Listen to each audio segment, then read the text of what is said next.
네, 저희 유튜브 채팅창에서 토론하시면요. 시청한 재미가 2배, 3배죠. 많은 참여 바라겠습니다. 네, 그럼 첫 번째 오늘 준비한 주제 화면으로 만나보시죠. 네, 6년 만에 가동. 북한의 오물풍선 도발에 정부가 6년 만에 대북 확성기 방송을 재개했다는 얘기입니다. 남북이 강대강 대치인데 북한 김여정 노동당 부부장은 새로운 대응을 목격할 것이라고 위협을 했습니다. 먼저 노태영 기자 리포트 보시고 전문가와 자세히 분석하겠습니다. 지난주 전방 지역에서 2018년 이후 처음 실시한 자유의 메아리 훈련 모습입니다. 철거됐던 고정형 확성기는 조립과 방송까지 수시간 내에 이뤄집니다. 언제든 확성기 방송이 가능하도록 준비한 겁니다. 북한이 엿새 만에 오물풍선 살포를 재개하자 국가안보실은 긴급 NSC 상임위 회의를 열고 대북 확성기 방송을 즉각 재개했습니다. 지난 2018년 판문점 선언과 9.19 군사합의로 확성기 방송이 중단된 지 6년 만입니다. 우리가 취하는 조치들이 북한 정권에게는 감내하기 힘들지라도 북한의 군과 주민들에게는 빛과 희망의 소식을 전해줄 것입니다. 구체적으로 보면 군은 어제 오후 5시부터 2시간 동안 휴전선 인근에서 방송을 실시했습니다. 방송에는 우리 가요와 함께 지난 1분기 삼성전자의 휴대전화 생산량이 세계 1위를 차지했다는 내용과 서울말과 평양말의 차이 등이 담겼습니다. 휴일에도 정군이 비상근무에 돌입한 가운데 신원식 국방장관은 북한의 직접적인 도발에는 즉각, 강력히, 끝까지 원칙에 따라 단호히 응징하라고 강조했습니다. 이에 북한은 어젯밤 또다시 오물풍선을 날렸고 북한 김여정 노동당 부부장은 대북전단 살포와 확성기 방송이 계속되면 새로운 대응을 목격할 것이라고 위협했습니다. MBN 뉴스 노태현입니다. 네, 그럼 자세한 내용 전문가와 짚어보도록 하겠습니다. 탈북 외교관 출신의 태영호 전 국회의원 모셨습니다. 어서 오십시오. 예, 안녕하십니까. 안녕하세요. 네, 자 북한이 이전과 달리 북풍이 불지도 않는데 일단 다소 급하게 도발을 감행했습니다. 일단은 뭐 그래도 준비된 도발이라고 봐야 됩니까? 어떻습니까? 예, 당연히 준비된 도발이고요. 북한은 이미 탈북 단체들이 전단을 다시 이제 살포하면 예. 즉시 대응하겠다라고 이미 입장을 배워놨습니다. 그렇기 때문에 가만히 있을 수도 없는 상황이기 때문에 비록 좋은 북풍이 불지 않았지만 즉시 전단 살포를 재개할 수밖에 없었던 이런 상황이었다고 보아집니다. 남쪽으로 완전하게 남쪽으로 부는 바람이 아니었는데도 급하게 예. 분 것도 다 의도된 거였다. 이런 예, 의견이시군요. 그렇죠. 자, 그리고 일단은 이 풍선의 내용물 보면은 뭐 쓰레기가 가득 차 있었다고 하는데 저희가 가진 관심이고 좀 우려하는 부분은 생화학 무기를 사용할 수 있다는 우려 아니겠습니까? 예. 이 부분은 어떻게 보십니까? 당연히 가능성이 저는 있다고 보고요. 원래 북한의 생화학전은 예. 생화학 무기를 포탄이나 미사일로서 지정된 장소에 정밀 이제 타격해 가지고 그 지대를 오염시켜서 우리 군과 국민이 이동을 막는 것이 원래 생화학전의 목표였는데 예. 이번에 풍선을 날리면서 우리가 새롭게 목격한 것은 풍선에 무엇이 들어있는지 모르겠기 때문에 우리 군이 휴전선을 넘어올 때 과연 조준사격을 해서 떨구겠는지 아니면 떨어질 때까지 놔두겠는지 여기에 대한 네. 대응 매뉴얼이 아주 이제 모호하고요. 이번에 쏘지 않았다고 하죠. 그렇죠. 그리고 풍선이 계속 날아오는 전 기간에 우리 국민들은 대단히 오랫동안 불안할 수밖에 없습니다. 맞습니다. 그것이 만일 독극물이라면 어쩔까 이런 생각. 또 일단 떨어진 다음에도 일단 그곳 낙하물에 접근하지 말라고 정부나 군 쪽에서 이제 국민들에게 알리거든요. 그러면 군이나 경찰이 가서 독극물인지 아닌지를 먼저 확인하고 그래서 북한이 말한 것처럼 대단히 많은 공력이 들게 될 것이다. 이렇게 말했는데 앞으로 여기에 생화학 무기가 들어있다면 많은 군과 우리 군이 유사시대 이동을 하지 못하고 그 지역에 닫혀 있게 되는 그런 상황도 발생할 수 있습니다. 네, 어쨌든 정부와 군이 여기에 대한 매뉴얼을 좀 만들어야겠다 이런 생각도 좀 드는군요. 예. 자, 그리고 김정은의 여동생 김여정 노동당 부부장이 담화를 냈지 않습니까? 예. 여기에 대해서 자, 대북 전단 확성기 도발 병행 때는 새로운 대응을 목격할 것이다 이런 얘기를 했는데 예. 이 부분은 어떻게 들으셨습니까? 일단 전단이 저는 더 할 것 같지는 않아요. 네. 단 이미 이제 북한은 여러 회색지대에서의 도발을 예견하고 있다. 저는 이렇게 보았습니다. 우선 첫째로서 서해 이제 오도 지역에서 이번에는 대단히 출력이 낮은 GPS 전파 교란 작전을 했는데 출력이 높은 이런 이제 전파 교란 작전을 하면 휴전선에서 가까운 곳에 있는 인천공항이라든지 예. 김포공항 같은 데서 비록 항공기들이 지금은 대체 항법을 통해서 아무런 지장이 없지만 고출력 전파 교란이 있을 때 어떤 상황이 벌어질까 하는 거는 예측하기 힘들 거예요. 예. 그다음에 북한이 가지고 있는 가장 강력한 이제 무기가 해커와 사이버 공격이 아닙니까? 예. 그러면 우리 국민들의 일상에 큰 불편을 줄 수 있는 병원이라든지 은행이라든지 또 이런 큰 행정 업무 시설 서버기 같은 거를 공격해서 마비시켜서 우리 국민들의 일상에 큰 불편을 초래하는 이런 회색지대 도발을 할 수 있는데 여기서 문제는 뭔가면 이런 도발이 오면 그 도발의 주체와 원점을 우리가 색출하기 매우 힘들다. 파악하기 힘들다. 예, 파악하기 힘들다. 아하, 이렇기 때문에 책임 소재를 이것은 북한이다라고 우리 정부가 즉시에 규정하기 매우 힘든 이런 도발들을 이제 준비하고 있다고 보아집니다. 예. 어쨌든 다시 질문 드리면요. 김여정 부부장의 담화, 뭐 새로운 대응 목격할 것이다. 쭉 들어보셨을 텐데 이 부분 어떻게 들으셨습니까?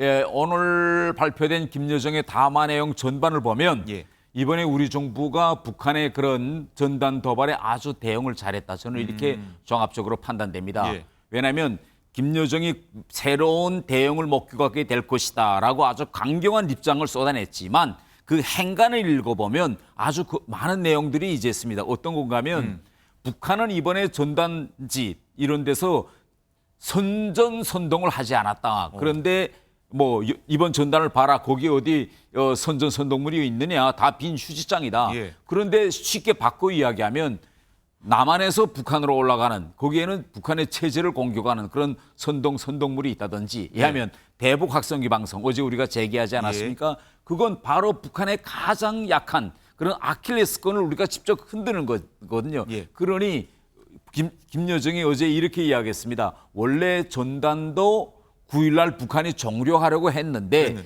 이렇게 나오니까 할 수 없이 이렇게 할 수밖에 없었다. 우린 이렇게 대응할 수밖에 없다. 없었다. 그러니 앞으로 이것이 더 큰 대결로 가지 않도록 심사 좀 숙고하고 자숙하자. 이런 이야기가 많이 담겨 있기 때문에 이번 과정을 보면 우리 정부가 결국 유지했던 평화는 돈으로 구걸하는 것이 아니라 힘으로 쟁취한다. 이런 정부의 기조가 이번엔 아주 잘 맞아떨어졌다고 보아집니다. 네. 김여정의 담화를 이젠 그만하자라고 좀 읽으셨다는 말씀이신 거죠? 그렇게 마지막에 그렇게 되어 있어요. 예, 예, 이제는 좀 자숙합시다. 예, 뭐 이런 그렇군요. 내용이. 예. 자, 앞서 우리 정부는요, 북한의 추가 도발 시 감내하기 힘든 조치를 하겠다 이렇게 예고한 상황이었는데, 자, 과거 대북 확성기 방송은 실제로 어땠는지 여기서 잠깐 듣고 오겠습니다. 김정은은 민주적 절차를 거쳐 북한의 통치자가 된 것이 아니다. 3대에 걸쳐 북한 주민 모두를 정신적인 노예로 만들어 놓고 단지 수령의 아들이라서 나도 수령이 되어야 한다는 전대미문의 세습 독재 체제에 기생하는 자, 인민의 원수일 뿐이다. 그대 소원을 이뤄주고 싶은 사랑하게 해주세요. 둘이 싸우지 네, 과거 대북 확성기 방송 내용을 좀 보셨는데 어쨌든 의원님, 이 대북 확성기 방송 재개를 북한에선 여기까지 갈 줄은 몰랐다는 그런 입장이신 거죠? 일단 재개할 것은 북한도 예상했을 네. 겁니다. 단 이러한 방송이 저렇게 빨리 제일 빨리 할 줄은 신속히 몰랐다. 이번에 이제 우리 정부는 그것이 아닙니까? 이미 고정된 확성기도 있지만은 예. 이동식 그런 확성기도 많았기 때문에 즉시에 대응하는 이런 모습을 보였고 지난 시기에 이제 이 확성기 방송에서 북한이 제일 아파하는 지점이 뭔가 하면 북한의 세습 독재 체제입니다. 왜 이 점을 아파하는 거 하면 북한도 헌법에 북한의 정치 체제를 공화국이라고 선포하고 있습니다. 그렇죠. 헌법에. 그러면 공화국이라는 거는 국민들이 비밀, 일반, 평등 투표에서 지도자를 뽑아야 하는데 선출해야 하는데 북한은 3대째 그렇게 하지 않고 있거든요. 세습으로 가고 있다. 그렇죠. 이런 점을 방송으로 이야기하니 북한 군인으로서는 두고보면 왜 그들도 학교 교육에서 북한이 공화제 국가라는 걸 다 알아요. 그럼에도 불구하고 이런 내용을 우리가 알려주면 정말 틀린 소리 하나도 없네. 어허. 이렇게 북한 체제에 대해서 위구심을 가지게 되고요. 그다음에 이번에 우리가 대북 확성기 방송을 하면서 뭐 우리 삼성폰이 세계 제일 1위다. 또 우리 노래 이런 게 들어가지 않습니까? 네. 그런데 북한군 지금 군인들은요. 제일 그들의 로망이 뭐냐? 핸드폰. 북한에서 핸드폰이라고 하는데 이 폰을 휴대폰을 가지고 있는 것이 가장 큰 로망인데 많이 보편화돼 있긴 하지만 예, 좀 더 로망이 있다. 군인들은 못 가지고 있죠. 장교들만 가지고 있고. 그런데 그런 이야기, 그다음에 노래에 대한 이야기. 지난 시기에 우리가 대북 학성기 방송을 할 때 이등병의 편지 같은 이런 노래도 내보냈거든요. 네. 그런데 그런 노래가 바로 북한군의 마음을 파고드는 겁니다. 노래 가사, 김광석의 이등병의 편지 같은 그런 노래가. 어쨌든 뭐 병사들도 그렇고 주민들도 그렇고 한 이 대북 확성기 방송이 10km에서 한 30km까지 간다고 예. 하는데 분명 이걸 들으면은 주민 병사들이 동요할 수 있다는 예, 말씀이신 그렇죠. 거죠. 당연하죠. 그래서 지금까지 우리 대북 확성기와 관련한 남북 간의 역사를 보면 항상 확성기 방송 재개와 중단 이 과정의 연속이었습니다. 예. 그렇군요. 자, 북한도 확성기 맞불 작전을 한다고 하는데 사실 예. 북한 측에서 이 대남 확성기를 한다고 해도 효과가 사실 크지는 않을 것 같거든요. 예, 효과는 크지 않습니다. 그런데 왜 북한도 맞불 작전을 하느냐? 예. 그걸 우리 군인들이 드더라는 것이 아니라 우리가 확성기 방송 재개하면 북한도 자기 확성기 방송을 크게 틀어야 그것이 상쇄 효과가 나는 겁니다. 우리 군도 이렇게 하고 있어라고 북한 쪽에서는 보여줄 수 있다. 아니 그거보다도 예. 우리 한국 방송은 출력이 좋아서 먼 데까지 들리는 거거든요. 근데 북한 확성기 방송은 출력이 낮아서 우리 군 또 우리 휴전선 지역 깊이까지 오지 못합니다. 단 북한 지역에서 크게 틀어놓으면 북한 군인들이 우리 학성기 방송 내용을 듣을 수가 없어요. 너무 서로 소리가 소리 크니까. 겹쳐서. 예, 겹쳐서. 예. 그리고 북한 주민들도 이제 이렇게 남북 간의 확성기 방송과 관련한 싸움이 커지면 예. 우리 거도 잘 안 들리고 대신 자기 마을 주변에 있는 북한 확성기만 커지면 아이고 짜증이 나서 아하. 제발 저 확성기 싸움 좀 그만뒀으면 이런 불만도 이제 만들어내고 예. 이런 이제 효과로도 노리고 있다. 그렇군요. 자, 일단은 가장 좀 걱정이 되는 것 중 하나는 이런 서로 간의 강대강 남북 대치가 이어지면 결국에는 북한이 좀 무력 도발을 하지 않을까. 거기에 대한 우려 아니겠습니까? 어떻게 보십니까? 그 여러 가지 무력 도발도 이제 북한에 이제 가능할 수 있는데 일단 서해 5도, 예. NLL과 관련한 이런 지역에서 우리가 좀 경계를 더욱 이제 높여야겠고 다음 하나 북한이 이제 꺼낼 수 있는 이런 카드는 7자 핵시험과 같은 이런 명분 쌓기용으로 이런 남북 간의 긴장 상태를 이용할 수 있다. 그것도 이제 우리가 예단해 볼 수 있겠습니다. 그렇군요. 일단 북한에서는 어떤 대북 대남 전단 사건을 좀 노동신문이나 뭐 이런데 TV, 조선중앙TV 이런 데는 좀 일절 언급하지 않고 있지 않습니까? 이런 거는 좀 어떻게 좀 파악해야 됩니까? 해석을 해야 됩니까? 예. 어제도 북한은 또 오늘 아침 노동신문에도 일체 지금 남북 간의 전단 싸움이 벌어진다는 걸 일반 주민들에게는 알리지 않고 있습니다. 예. 왜냐면요. 이것이 알려지면 북한 주민들이 휴전선 일대에서 남한 전단이 북으로 올라오고 있다는 걸 다 알게 됩니다. 그런데 전단 소식을 들을 때 북한 사람들의 첫 번째 반응은 예.